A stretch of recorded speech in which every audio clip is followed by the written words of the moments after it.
What's going on, guys? I'm Zachary Gray. Tonight we're going to be looking for some wildlife. Now, in the summer months, especially when we get light drizzles like this, it is a really good time to find some animals, specifically snakes and other reptiles like that. You'll also see owls and lots of other mammals out at night as well. Weather's looking good. We should see some stuff. Let's go.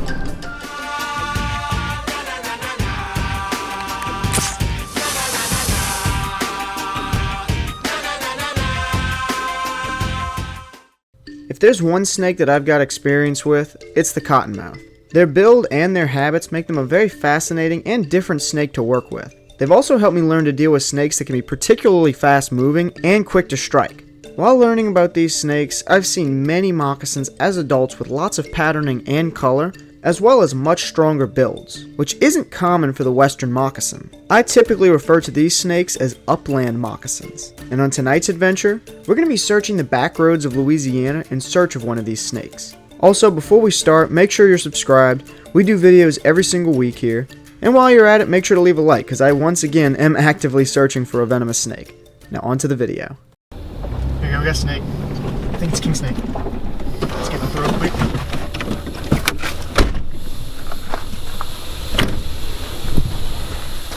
King snake. Have a look at that. Yes! Speckled king snake. Whoop. He is not happy with me. Have a look at that. That is a speckled king snake right at golden hour, right as the sun is going down. This is kind of the last part of the day that you'll see this snake moving. Hello. Whoop. Whew. That was a good strike. Shut up, little fella. That's a very pretty snake. This is about a average size adult, just kind of a little 2.5 footer. Black and yellow belly. This is a non-venomous snake. He's musking on me. This snake is definitely not happy. They'll be moving around pretty quickly at this time of day. They'll actually be looking for cover and other things like that. I'm not sure if these snakes really do a lot of hunting at night. I know a lot of snakes around here are going to be nocturnal, but king snakes are more of a diurnal snake species. They're going to be out more during the day, but there's this little period where this snake is going to be moving, and I'm not specifically sure why, but they definitely do move this time of day. You can see that speckling. That's the reason I could tell what kind of snake this was pretty much immediately. Beautiful snake. Really awesome thing to be seeing out here. Now, king snakes are most well known for their ability to eat other snakes. They'll eat water moccasins, water snakes, and they'll actually eat even other king snakes. You will see this snake eat things like rat snakes and other harmless snakes as well, but a lot of people like to leave them around with the notion that they will eat venomous snakes. Really cool species, very cool swamp king snake, right at golden hour, perfect time to find one. Good start to the evening, and hopefully it's not the last snake of the day. We're going to go ahead and let this snake on its way and keep looking for more. Alright, well, he's kind of starting to ball up here. This is something that snakes will do when they get really annoyed with you. So we're just going to go ahead and set him down. Eventually he's going to go ahead and crawl off, but yeah, beautiful start to the night. Little speckled king snake, and not much for a release, but here you go, little buddy. And he'll just crawl off whenever he feels like it. Now that the sun is fully down, moccasins will be moving same as any other snake. Even with the many species of snake in this area with similar features, I've seen enough to know what they look like at a glance. Yo, check it out. Next snake of the night. Little water snake. You can see why it would be very easy to mix these up with the moccasin. Very fat bodied, they've got a very similar patterning. See how he's kind of flattened out on the road? They do that right when it gets dark to heat themselves up. It looks like he just came out the water because he's covered in water. Now, diamondback water snakes are not to be confused with the diamondback rattlesnake, although these are the largest species of water snake out there, which, you know, they can, when they get bigger, it is pretty easy for people to mix these up with a rattlesnake. Got a very interesting pattern. They're also known as the chain water snake, which is interesting. Look at that little guy. Not being aggressive. Typically, these guys bite a lot. I mean, there's a lot of termites tonight. Notice how they're dropping all their wings right now. This is just their flight time. Wow, really cool snake. Very common to see out here. We're going to go ahead and put the snake back and keep looking for more. All right, see you, little buddy. Back in the grass with you. Boop. Boop, boop, boop. Cool snake to be seeing. Let's see what else is out. Time to get off the road and onto some trails. Moccasins will hang around pretty much any body of water, so I figured we'd take a stop to hike around some areas where I've actually seen a couple of these upland moccasins before.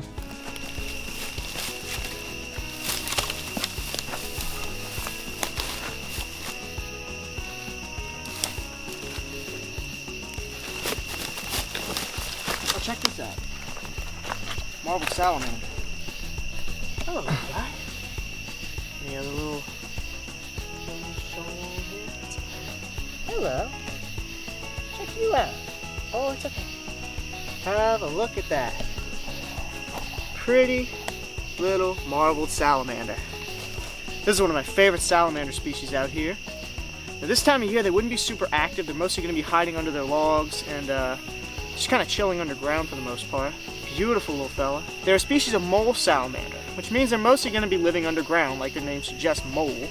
But in this part of Louisiana, typically just a big log will do. Oh, it's okay. Now under those logs, they'd mostly be eating little worms. As you can see right there, there's a big worm right there. They definitely have no lack of prey. Okay, it's okay. All right, well, we're gonna go ahead and let you back under your log. This is definitely one of my favorite salamander species here, and a really cool thing to see, especially at night. Log back, as to not crush the salamander, and then you put the salamander back under. It's a good way to keep from hurting them. All right, well, that was pretty cool. The only difference between the snake we're looking for and the snakes we typically see is the environment. This area is also home to many other aquatic species that aren't often seen. Yo, got a little snake. Got a little decays? Looks like a little glossorial. Oh, it's a crawfish snake. Oh, look at that. That is a glossy crawfish snake. LB. That's interesting. Thought that was gonna be like a little brown snake or something. He's just cruising out here. Starting to drizzle a little bit, so it kind of makes sense he'd be moving around, but never actually hiked one at night. Very fat-bodied snake. He's got little buggy eyes there. I'd have to guess he sees really well at night. Now, crawfish snakes, as their name suggests, they eat crawfish, but they'll also eat other invertebrates like dragonfly larvae and other little things like that. Look at how fat he is. Very fat snake. These snakes get about 2 to 3 feet long. They're a non-venomous species, and they don't really constrict their prey. They just kind of grab it and try to swallow it whole. They'll eat other little fish and things like that. We're surrounded by water, so really you could probably see the snake anywhere around here. You'll find these guys under logs, coming out at night in the rain, and pretty much anywhere like that. You can see them pretty generally around bodies of water, but they are a less common aquatic snake species to be seen. Really cool little snake to be seen. My favorite thing about crawfish snakes is their bellies. Have a look at that belly. And you can kind of see why they're called glossy crawfish snakes. They kind of have a little light shimmer to them. Beautiful snake. Now this would be outside of the range for the melanistics, but you can get color variations of this snake here in Louisiana. And this is a really, really pretty regular phase glossy crawfish snake. This would be a pretty small one. This is actually the smallest one that I've seen this year. But typically I only see the small ones, but this year's kind of been the exception for that. I've seen quite a few larger ones. Really cool snake to be seeing out here. Definitely one I wasn't expecting. And just something awesome to be seeing on this little trail. We're going to keep going, but definitely a cool snake to see. Alright, see you, little buddy. Boop. Go on. Go on, get. That is awesome. Big snake. Is that a corn snake? That's a corn snake. What the heck? Oh my goodness. What? He's big. Hey, bud. Ooh, he is not happy. That is a very grumpy corn snake. Hello. Nope, don't bite. You're big. That would hurt. It's okay. Wow, have a look at that snake. Yes! Check that out. That is the biggest corn snake I have ever seen here.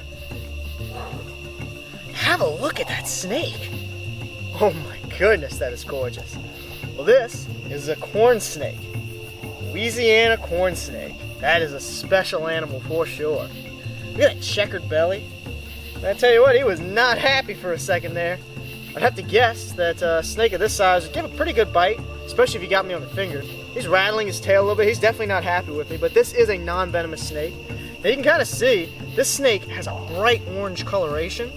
Looks very similar to a rat snake's in build, but that coloration and some of that head patterning, totally different. Now the nickname for this snake is the red rat snake because obviously it is a rat snake species. I should say red rat snake is really the name for this snake, and corn snake is more the nickname. You'll see this snake very often at pet stores, and they're also a very common species along the East Coast and parts of Florida and places like that. But here in Louisiana, this is the very edge of their range. This is about as far west as you'll find these snakes. So it's pretty rare to see them here. I typically find a few a year, but Never found one this big here. Biggest one I've ever seen that would probably be the same size, if not a bump bigger, was in Florida years back. But that is awesome. Handling them, they definitely chill out very quickly, but the second you put them back down, they're like, alright, time to go back to my day, and they want you to leave them alone. All these snakes want to do is be left alone. We're out here, middle of the woods, there's no reason to mess with these snakes out here, no reason to kill them or any reason like that. They're a beautiful thing to see, and removing them and killing them is just not the way to go. Now, corn snakes are very good tree climbers. You'll typically find them in more piney environments. You can also find them in many different cypress biomes and even sometimes mangrove areas, but their favorite habitat across the board is going to be pine wood forests, longleaf pines, and as you can see, this is a bit of a mixed pine wood forest here. It's kind of got some pine wood trees, some oak trees, and some other things like that here. So this is one of the harder environments to find a corn snake in, but they do occasionally pop up here, which is pretty cool. And it also means that areas like this will get scarlet kings and other things that really like these pine wood forests. Wow, that is absolutely insane. Big, beautiful corn snake. We're gonna go ahead and let this snake on its way and see what else we can find. Awesome to see. All right, see you, little snake. That is awesome. Probably the best find of the night. Woohoo. No luck on the trail for moccasins, so it's back to the roads.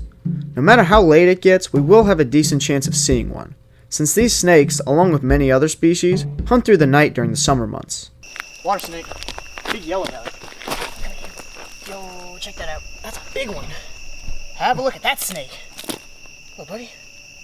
Ooh, he's not happy with me. Hello. That is a big yellow belly, or plain bellied, I should say, water snake.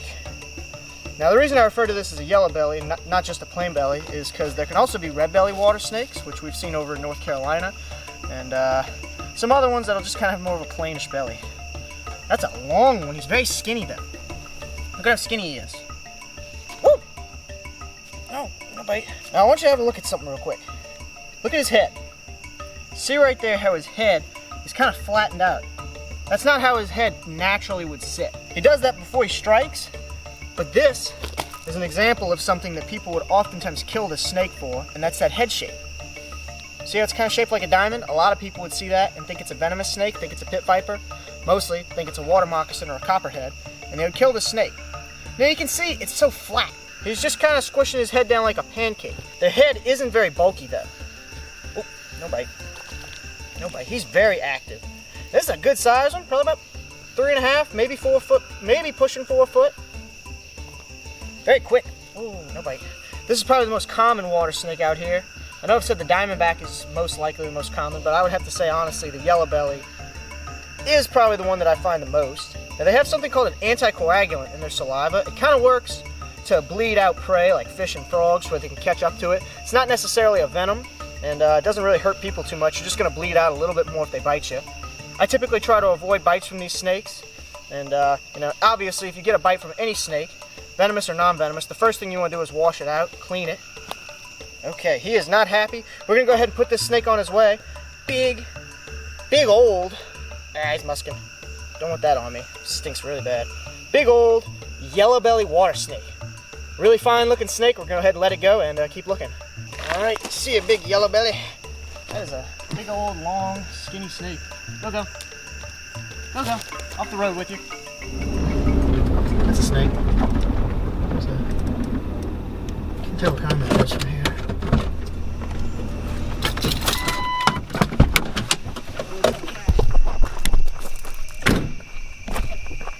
What do we got here? Water moccasin. Simple, dude. What's wrong with him? Oh, he's shedding. Let me have a look at this. Hello. Oh, he can't see anything. Hey, dude. What are you doing? Hey, you know we're here, don't you? Ooh, now he does. Hey, bud. Well, have a look at that. That is pretty nice size western moccasin. He looks pretty weird right now. Look at all this. He's shedding. Not a very good shed. See how it's kind of peeling off in chunks and pieces. Oh, it's okay. He's biting the hook. Now you can kind of see. Ooh, he's not happy with that. You can see why they call it a cottonmouth. Watch this. Ooh. He's got a bright white mouth. Look at his colors. This is an adult moccasin with those bandings. Man, I wish he had been fully in shed. I can actually kind of peel a little bit off. Look at that. Oh, a big layer just came off right onto the hook. Yeah, he's a bit confused. He doesn't really know what's going on. I mean, they are pit viper, so he definitely knows that he's got some potential problems around him. Ooh, it's okay. Yeah, it's all right, buddy. He is not happy with me. Now, this snake has a coloration of what I would call an upland moccasin. And what I mean by that is, typically around this age is when the moccasin's coloration starts to really darken, and they start to lose all this patterning. But if you see here, if you see on the parts that he's actually shed, he's got a lot of really gorgeous patterning, whereas you can see here, where he's shedding still, is pretty dark colored. Look at that, it's coming off in little chunks. That's not too uncommon with aquatic snake species for them to oftentimes not have the best of sheds. The thing that's making him still kind of blind here is those eye caps. It'd been really cool to see his full colors, because this is actually a very pretty moccasin, it looks like. He's just in shed. Ooh, look at him. Very fat-bodied snake. Now, as you guys know, we've featured this snake many times. This is a venomous snake. Copperheads are fairly similar, but they're just a bit more aquatic than them. Now, in this area in particular, is kind of where there's a slight transition in appearance with these moccasins. They go from looking like your typical western moccasin with kind of that dark coloration, that less bulky head, and they start transitioning into eventually what becomes the Florida moccasin. They start looking very different around the Mississippi and Alabama area while still being considered a western moccasin. And then obviously once you hit the Panhandle and other parts of Alabama and Georgia, you get the Florida moccasin and eventually even the eastern moccasin. I wish I could pull that shed off. Now you can see right there, look how his eyes are white. Those are the eye caps of his shed skin. Kind of looks like a zombie snake right now, just with kind of skin peeling off, but it's pretty typical. And he'll have all that shed off probably in the morning. I wish I could get a picture of him or some shots of him without, but it's definitely changing his behavior. It makes him a little bit more easy to agitate because he doesn't really know what's going on. He does not really know what's going on. Wow. He's very bulky, actually a very thick-bodied snake. He looks kind of thin for a moccasin, but he's still pretty tough from the feeling of the hook.